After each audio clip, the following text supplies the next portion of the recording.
नमस्कार। आज हमारे बीच में धर्माधिकारी पंडित विष्णु राजौरिया जी और हमारे शोध प्रमुख रितेश शुक्ला जी हैं। आज हम धर्माधिकारी पंडित विष्णु राजौरिया जी से चर्चा करेंगे कि 3 अगस्त को श्रावणी पर्व है, तो श्रावणी पर्व का क्या महत्व है, ब्राह्मणों के लिए क्या महत्व है और सर्व समाज के लिए इसका की क्या उपयोगिता है, इसको लेकर इस पर हमारे लिए मार्गदर्शन करें और सर्व समाज इसका किस तरीके से पालन करे और ब्राह्मण समाज किस तरीके से श्रावणी पर्व को मनाए और हमारे पूर्वज लोग और हमारे शास्त्रों में इसकी क्या मान्यता है, इसको लेकर हमें विस्तृत यदि जानकारी देंगे जिससे कि सर्व समाज को और समाज को इसकी जानकारी हो। और उस तरीके से अभी आपको देखा है कि विगत 8 वर्षों से हम शीतलदास की बगिया पे श्रावणी पर्व मनाते थे, मगर इस बार लॉकडाउन होने की वजह से हम जो श्रावणी पर्व जो है आपके ही नेतृत्व में, हमारे धर्माधिकारी पंडित विष्णु राजौरिया जी के नेतृत्व में 3 अगस्त को सुबह 8 बजे जूम के द्वारा पूरे ब्राह्मण समाज और सर्व समाज के लिए किस तरीके से पूजन विधि है और किस तरीके से हमें अपना श्रावणी पर्व मनाना है, जनेऊ बदलना है, उसकी पूरी जानकारी राजौरिया जी देंगे। आपको राजौरिया जी, मैं आपको एक चीज और बता दूं, विगत 7 दिनों से जो हमारी बैठकें चल रही हैं उस पर हम लोग रेगुलर चल रहे हैंगे और रेगुलर हमारी 6 बजे बैठकें हो रही हैं। 2 दिन केवल आप उपस्थित नहीं हो पाए, बकाया तो इससे पहले आपके लिए थे ही, और उसकी जानकारी दे दूं जी की। तो आपको बता दें कि आपने जिस चीज का नेतृत्व किया है उसको हम लोग आगे बढ़ाए चले जा रहे हैं। आप भले उपस्थित ना हो पाए मगर आपके नेतृत्व में ये हमारी कार्रवाई आगे बढ़ती जा रही है। और अब ये बात हो गई है कि 85 वार्ड में हमें नक्षत्र वाटिका लगाना है। कम से कम हर वार्ड में एक, हर वार्ड में एक लगना है। और दूसरा स्थिति ये है कि 5 तारीख को हो सकता है कि जैसे अपना लॉकडाउन खत्म हो तो एक साथ अपने पास डिक्लेयर हो जाएंगी कि किन किन मंदिरों पर लगाना है। हर वार्ड के लोग अपने से जुड़ते जा रहे हैं। कल शाम को हम फिर बैठक रखेंगे। कल की बैठक ऐसी रख रहे हैं कि जिसमें सर्व समाज के लोग, अधिकांश से लोग जुड़ सकें। जो इससे पहले पूर्व 6 दिन की जो बैठकें हुई हैं इनमें लोग जुड़े थे, वो सब लोग कल की बैठक में रहें, जिसमें आपका मार्गदर्शन भी मिले, रमेश शर्मा जी का भी मार्गदर्शन मिले और भी हमारे प्रवृत्त लोग हैं उनका भी हम सबको मार्गदर्शन मिल सके। अब मैं चाहूंगा कि हमारे लिए जो है आज का जो विषय है हमारा, वो मुख्य विषय है श्रावणी पर्व का। तो श्रावणी पर्व के बारे में आप समाज के लिए बताएं कि जिस हिसाब से सर्व समाज के लोग और ब्राह्मण समाज के लोग किस तरीके से हम श्रावणी पर्व मनाएं और श्रावणी पर्व का महत्व क्या है। जी राजौरिया जी। जी, तो बहुत ही महत्वपूर्ण विषय आपने उठाया है। श्रावणी पर्व सनातन धर्म का अत्यंत प्राचीन, ऋषि मुनियों के जमाने से चला आ रहा पर्व है। इसको श्रावणी उपाकर्म भी कहते हैं। उपाकर्म इसलिए कहते हैं कि इस दिन हेमाद्री स्नान करके, मतलब हेमाद्री संकल्प होता है। हेमाद्री संकल्प क्या होता है?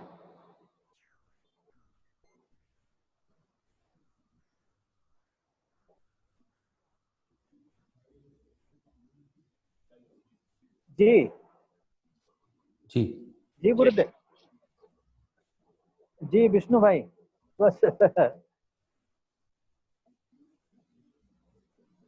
अच्छा, हाँ, वो विजय खंडेलवाल जी ने मुझे बता दिया है और मैं आऊंगा, पहुंचूंगा बिल्कुल पहुंचूंगा भाई, पहुंचूंगा बिल्कुल। बहुत अच्छा लगा जी।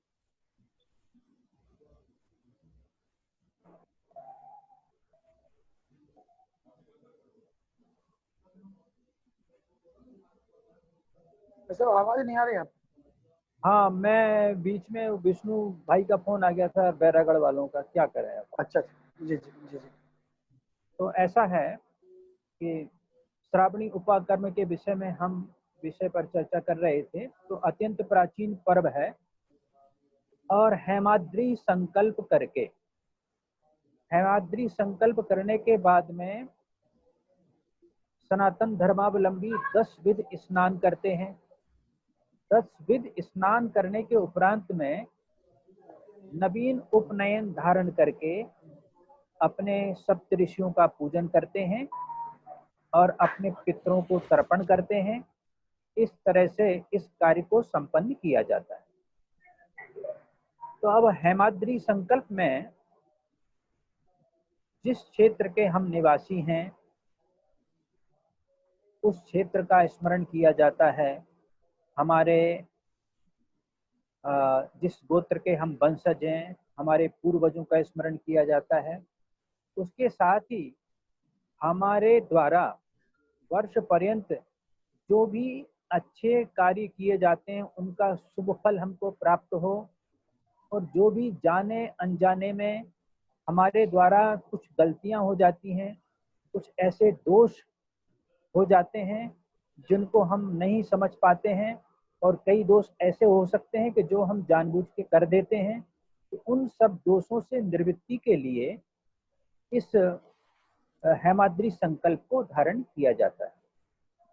तत्पश्चात उन सब प्रायश्चित को पूरा करने के लिए प्रायश्चित करना पड़ता है। कोई भी जब हमसे भूल होगी तो उसका प्रायश्चित करने से उस भूल का सुधार हो जाता है। तो प्रायश्चित करने के लिए फिर 10 विध स्नान होता है।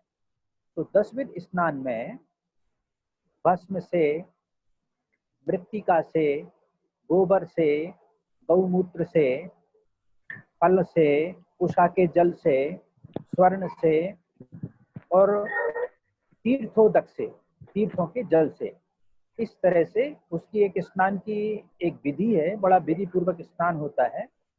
उसके उपरांत भगवान सूर्य को अर्घ देने के उपरांत हम अपने जो उपनयन धारण करना है उस उपनयन की ग्रंथियों का पूजन करते हैं।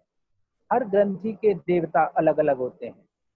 ब्राह्मण लोग 3 जनेऊ धारण करते हैं तो 9 ग्रंथियों का पूजन करते हैं, और अन्य क्षत्रिय वर्ण और वैश्य वर्ण के लोग, अन्य वर्ण के लोग दो जोड़ा धारण करते हैं तो वो 6 ग्रंथियों का पूजन करते हैं। इस तरह से उपनयन का पूजन करके फिर उसको धारण करते हैं, और जो पुराना यज्ञोपवीत है उसको मुख के द्वारा उसको निकाल कर विसर्जित कर देते हैं। इस तरह से ये नए उपनयन धारण करने की विधि होती है। तो ये उपाकर्म, यहाँ पर उपाकर्म पूरा हो जाता है। तत्पश्चात सप्तऋषियों का पूजन होता है, क्योंकि सप्तऋषियों की संतान हैं हम सभी सनातन धर्मावलंबी। ऋषियों से उत्पन्न संतान ही इस पूरे ब्रह्मांड में विचरण कर रही है। अब वो कालांतर में उनके गोत्र भूल गए, जात और सब चीजें भूल गए, क्योंकि जातियां बाद में जातियां प्रकट हुई। पहले तो कोई जाति नहीं थी किसी की, सब सप्तऋषि की संतान थे। मनु से उत्पन्न होने के बाद में ऋषियों की संतान आगे बढ़ती गई, वंश आगे बढ़ते गए, और लेकिन वो परंपराएं कभी समाप्त नहीं हुई। तो इस प्रकार से हम अपने पूर्वजों का, सप्तऋषियों का पूजन करेंगे, और उसके उपरांत यदि समय होगा तो छोटा सा हवन होम भी वहां पर हो जाएगा सप्तऋषियों का स्मरण करके। इस प्रकार से इस कार्य को संपन्न किया जाएगा, तो जिससे हमारे द्वारा किए जाने वाले वर्ष पर्यंत के जो भी राग द्वेष हैं सब नष्ट हो जाएंगे, और मनुष्य पुनः बिल्कुल स्वच्छ हो जाता है, उसका हृदय स्वच्छ होता है और उसके हृदय की मलिनता पूर्णता दूर हो जाती है। इस तरह से ये श्रावणी उपाकर्म के पर्व को मनाया जाता है। तो ये श्रावणी उपाकर्म ब्राह्मणों के लिए तो अत्यंत श्रेष्ठ और अत्यंत आवश्यक पर्व है। इस प्रकार से बसंत पंचमी ब्राह्मणों के लिए सरस्वती पूजा बहुत आवश्यक है। उसी प्रकार से पूरे वर्ष पर्यंत जाने अनजाने में, जैसे जो कर्मकांडी ब्राह्मण होते हैं, जैसे हम हैं, तो हमको विवाह के कार्य कराने पड़ते हैं, श्राद्ध आदि के कार्य भी कराने पड़ते हैं, तो उनसे भी हमको दोष लगता है। तो जो विवाह के दोष हैं, श्राद्ध आदि कार्य संपन्न कराए हैं, या जो भी प्रायश्चित कर्म बेचारे ब्राह्मण कराते हैं, तो बिना ब्राह्मण के तो कोई कर्मकांड होता नहीं है। तो उन सब के दोषों की निवृत्ति के लिए श्रावणी उपाकर्म का आयोजन विशेष रूप से किया जाता है। तो समाज के अन्य प्राणियों के द्वारा भी कई प्रकार की भूल हो जाती है, तो उससे मुक्ति के लिए श्रावणी उपाकर्म हम करेंगे। और कुछ पूछें? दो प्रश्न हैं यहाँ पे। हाँ, प्रश्न नंबर 1, ये जो आपने बताया कि 6 और 9 ग्रंथों की बात है, तो ये जो 3 ग्रंथ हैं, ये जो अंतर आ रहा है, ये कोई खास वजह है? ये क्या ग्रंथ हैं? इसके ऊपर अगर थोड़ा सा आपका आशीर्वाद प्राप्त हो। और दूसरा, हाँ बिल्कुल, और दूसरा प्रश्न ये है कि देखिए, जैसे 3 तारीख को हम सुबह सुबह इसको टेक्नोलॉजिकल माध्यम से हम इसको करेंगे, तो हाँ, ये कैसे हो पाएगा? इसके बारे में थोड़ी सी रूपरेखा, बस यही 2 हाँ। प्रश्न है मुख्य। देखिए, जो आपने ग्रंथ कहा ना, उसको आप सुधार कर लिए, तो ग्रंथी है। अच्छा, हाँ, ग्रंथी मतलब यज्ञोपवीत में ब्रह्म ग्रंथी लगती है, उसमें गांठ लगती है ना, जो अच्छा, अच्छा, अच्छा। तंतु देवता होते हैं, तो एक जनेऊ में 3 तंतु होते हैं, 3 धागे होते हैं, वो एक जनेऊ हो जाता है। तो जन सामान्य को 6 तंतु वाला जनेऊ, जो विवाहित पुरुष है उसको ग्रस्त जीवन में रह रहा है, उसको 6 तंतु वाला जनेऊ प्रधानता से पहनना पड़ता है। लेकिन ब्राह्मणों को जो कर्मकांड करते हैं उनको 9 धागे वाला जनेऊ धारण करना होता है। जैसे हम लोग हैं तो हम 3 जनेऊ के जोड़े धारण करेंगे, 3 जनेऊ पहनेंगे, तब उसकी पूर्णता होती है। इस तरह से तो उसकी 9 ग्रंथियां हैं, तो हर ग्रंथि के देवता अलग अलग हैं। हर ग्रंथि का पूजन करके, जनेऊ का पूजन करके, तो भगवान विष्णु से प्रारंभ होता है और इंद्र तक, अग्नि तक जाता है। तो इस तरह से 9 ग्रंथियों के 9 देवताओं का पूजन अर्चन करते हैं। तो वो ग्रंथ ना होकर ग्रंथि है। एक तो ये आपका समाधान हो गया है। दूसरा, आपने कहा कि इस प्रकार मीडिया के माध्यम से हम इसको कैसे संपन्न करेंगे। 3 तो तारीख मैं को। इसमें समझता हूँ मैं कि देखिए, सबसे पहले होगा संकल्प। तो संकल्प में तो डायरेक्ट सब हाथ में अक्षत आचमन करके, शुद्धिकरण करके, आचमन इत्यादि करके, पवित्रीकरण करके, और हाथ में संकल्प की सुपारी और सिक्का और कुशा हाथ में लेकर संकल्प करेंगे। तो संकल्प में तो हम यहाँ से एक संक्षिप्त संकल्प बना लेंगे जो समय के अनुकूल, और वो संकल्प उन सबको धारण करा देंगे। संकल्प के बाद में वो सभी स्नान करेंगे। अब स्नान करते समय उनको अपना मोबाइल स्पीकर मोड पर और अपने बाथरूम में कहीं रखना पड़ेगा, भले ही वो उनको चित्र दिखाई दे अथवा ना दे, लेकिन हमारी बात उनको सुनाई दे। तो हम हर चीज से जो स्नान करते हुए उनको निर्देश देंगे कि इससे स्नान करो, भस्म से स्नान करो। फिर बाएं हाथ से भस्म लेकर पहले नीचे के हिस्से में, नाभि से नीचे के हिस्से में लगाओ। फिर हाथ को धो, स्वच्छ करो, फिर आचमन करो। फिर दाहिने हाथ से नाभि से ऊपर, मतलब मस्तक से लेके नाभि तक लगाओ, फिर हाथ धो, फिर आचमन करो। इस तरह से सभी वस्तुओं से, 10 वस्तुओं से स्नान करने के उपरांत फिर वो गंगा जल मिलाकर जल से स्नान कर लेंगे। वो हमारी बात को स्पीकर पर सुनते जाएंगे और वो वहाँ से फिर आ जाएंगे। वहाँ से स्नान करके वस्त्र धारण करके बाथरूम के अंदर उनका चित्र दिखाना तो उचित नहीं रहेगा। वो सुनते जाएं केवल। इस तरह की आप व्यवस्था उनको बता देंगे तो वो ज़्यादा उचित रहेगा। और फिर वो हमारे सामने, अपने सम्मुख जब वस्त्र धारण करके आ जाएंगे, तो फिर आपको एक सत्र हो सकता है कि आपको दोबारा इसमें टाइम लेना पड़ेगा, और उस सत्र में हम पूजा करा देंगे। जी। तो पूजा विधि के लिए हमको चाहिए होगा 20 से 25 मिनट, आधा घंटा ज़्यादा से ज़्यादा। उसमें हम वो यज्ञोपवीत की पूजा कराने के बाद, यज्ञोपवीत धारण कराने से लेकर सप्त ऋषियों का पूजन, और मैं समझता हूँ कि हवन को ना करके सप्तऋषियों का पूजन तक ही उसको कर लेंगे, तब भी पर्याप्त है। भगवान सूर्य को जल चढ़ा के उसको समापन कर देंगे। बिल्कुल इस ठीक तरह है। से ये आसानी से हो सकता है। एक आखिरी प्रश्न और। हाँ, अब बताएं। तो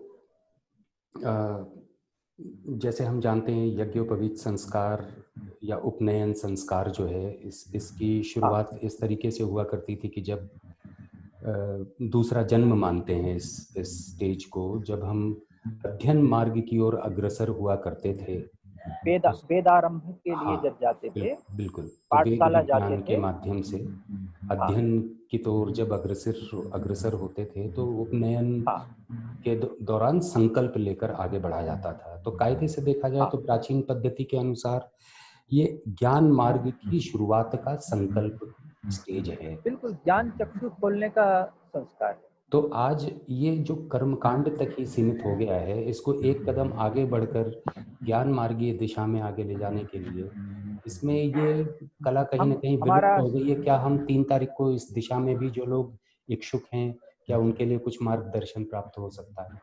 हाँ, हमारा संदेश उस दिन इसी से संबंधित रहेगा, क्योंकि जैसे ही उपनयन धारण करता है व्यक्ति, तो उसको एक शिक्षा देनी पड़ती है। तो वो शिक्षा, नियम धारण करने की शिक्षा, जीवन को जीने की शिक्षा, वो भी संक्षिप्त में उनको देना आवश्यक रहेगा। तो वो उनको जनेऊ उपनयन धारण करने के साथ ही हम उनको शिक्षा प्रदान करेंगे। तो क्योंकि ये ज्ञान मार्ग तो है, ज्ञान मार्ग में प्रवेश का समय होता है उपनयन। अब क्योंकि कई हो सकता है कई ब्राह्मण जुड़ेंगे और कुछ दूसरे अगर जातियों के बंधु जुड़ेंगे, तो उनमें हो सकता है कि पहली बार ही इस प्रकार जनेऊ धारण करेंगे, तो उनके लिए तो बहुत ही उपयोगी सिद्ध होगी। और बाकी जनेऊधारी ब्राह्मण हमारे हैं, वो तो प्रायः सभी अपने उपनयन संस्कार में इन शिक्षाओं को ग्रहण कर चुके हैं और ज्ञान के मार्ग पर चल चुके हैं, तो उनको भी इसका एक तरह से उनका रिन्यूअल हो जाएगा, उनको भी पुनः इसका मार्गदर्शन प्राप्त हो जाएगा। नहीं गुरुजी, ब्राह्मणों में भी बहुत मेजॉरिटी हैं जो कर्मकांड नहीं कर रहे हैं। उन्होंने जनेऊ धारण तो किया हुआ है, लेकिन वो ज्ञान मार्गीय दिशा में कभी आगे नहीं बढ़ पाए। जनेऊ क्यों धारण किया जाता है, उसके धारण करने का उद्देश्य क्या है और उसके क्या फायदे हैं, इनके ऊपर चर्चा हो जाएगी। बड़े उसके यम नियम क्या हैं, इसके बारे में अपन उनको अवश्य बताएंगे। जी। इसमें क्या हम एक चीज कर सकते हैं, जैसे आज हमारा जो इंटरव्यू है ये अभी हम सब जगह प्रसारित करते हैं, कल इसके लिए हम दूसरा एक इंटरव्यू अपना तैयार कर लें, दोपहर में अपने लिए जो समय मिले उसमें कर लें, और उसमें जो आपका ज्ञान मार्ग वाली जी है और इसका विधि विधान जो है, किस विधान से उपनयन संस्कार होने के बाद किस विधान से व्यक्ति को रहना चाहिए, यदि उसका एक हम इंटरव्यू तैयार कर लें, तो वो जनमानस के लिए यदि हम प्रचारित कर दें, परसों हमारा जो कार्यक्रम हो रहा है वो ठीक है, मगर पहले से उसका प्रिपरेशन हो जाएगा परसों का। तो हो सकता है कि कई लोग उससे और लोग ज्यादा जुड़ेंगे। तो मेरा एक ऐसा मानना है कि कल भी हम एक और इसकी रिकॉर्डिंग कर सकते हैं, और उस रिकॉर्डिंग के लिए सभी अपने ग्रुपों में डाल दें।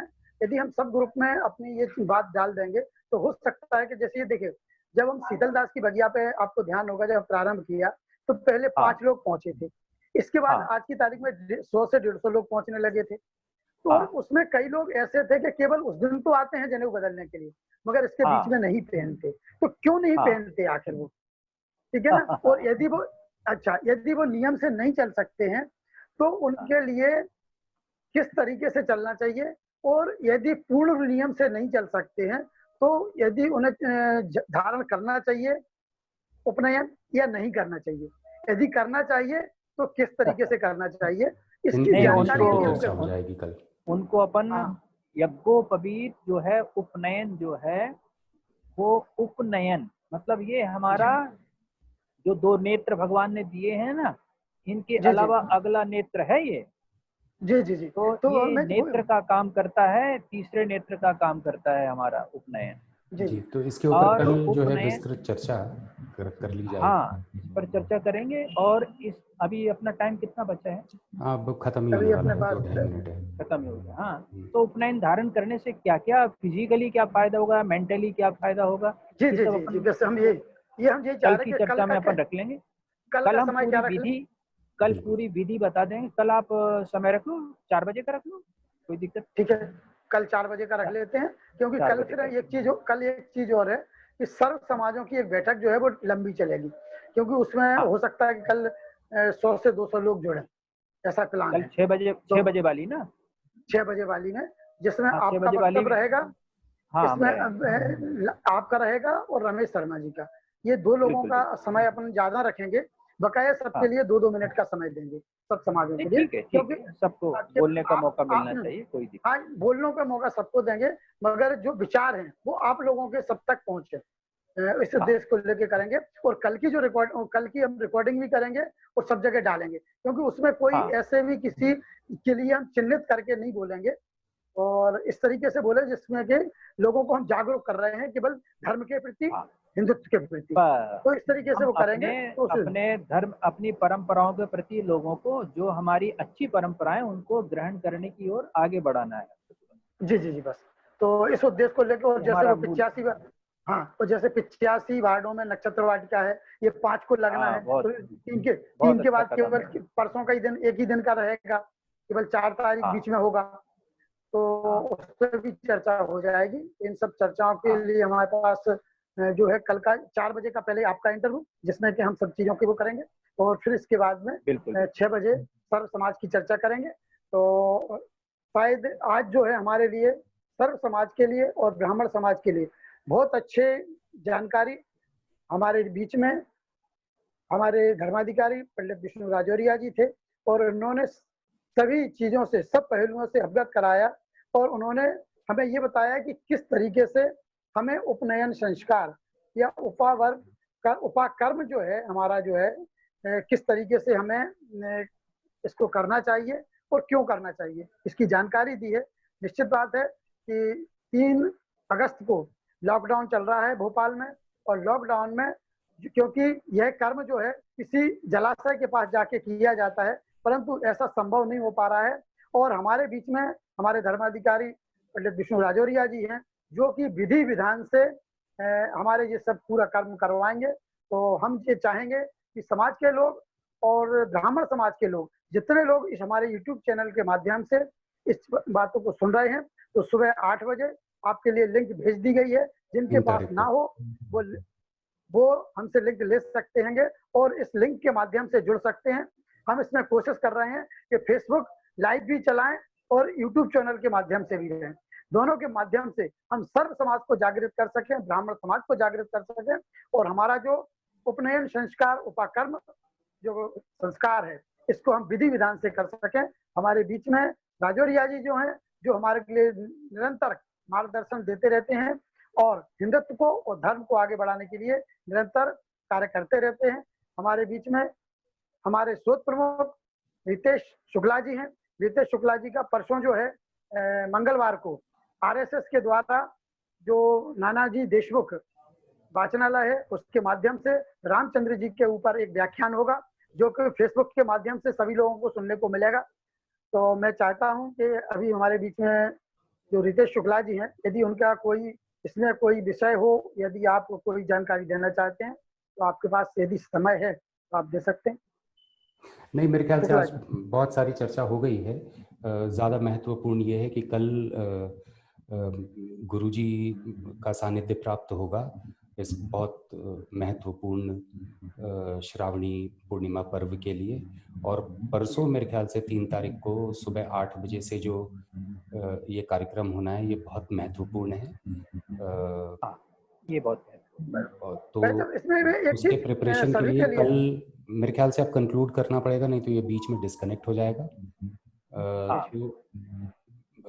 मैं बहुत बहुत आभार व्यक्त करना चाहूँगा, धन्यवाद व्यक्त करना चाहूँगा गुरुजी का और पंडित राकेश चतुर्वेदी जी का, और आशा है कि कल 4 बजे हम पुनः इस मीटिंग को आगे बढ़ाएंगे और परसों की तैयारी की दिशा में अग्रसर होंगे। बहुत बहुत धन्यवाद। कल 4 बजे की मीटिंग में परसों की पूरी तैयारी की विस्तृत रूपरेखा बन जाएगी। वैसे इसमें क्या ये कर सकते हैं कि सभी लोग अपने छत के उस पर जाके और छत पर बैठ के और सूर्य के सामने और वहीं पे किसी बर्तन में जल लेके जिसकी यहाँ जैसी सुविधा होगी, जिसकी यहाँ जैसी सुविधा होगी वैसा करेंगे। ऐसा कर सकते हैं ना? हाँ, जिनकी सुविधा होगी ऐसा सुझाव दे सकते हैं लोगों को। हाँ, जिनकी जैसी सुविधा होगी उनको वैसा करने की अपन अनुमति देंगे। बाकी उनको तीर्थ का जल, गंगा जल रखना पड़ेगा, उस जल में मिला के बस हो जाएगा। जी जी जी जी, ठीक है। तो बहुत बहुत धन्यवाद राजौरिया जी और हमारे रितेश शुक्ला जी। आज के लिए इस YouTube चैनल के लिए के माध्यम से सबको जो जानकारी मिल रही है, सभी लोग इस YouTube चैनल को सब्सक्राइब करें, अधिक से अधिक सब्सक्राइब करें, जिससे कि हिंदुत्व के बारे में और धार्मिक चर्चा की जो जानकारी है आप सबके लिए निरंतर मिलती रहे। बहुत बहुत धन्यवाद। आप सबको नमस्कार। नमस्कार।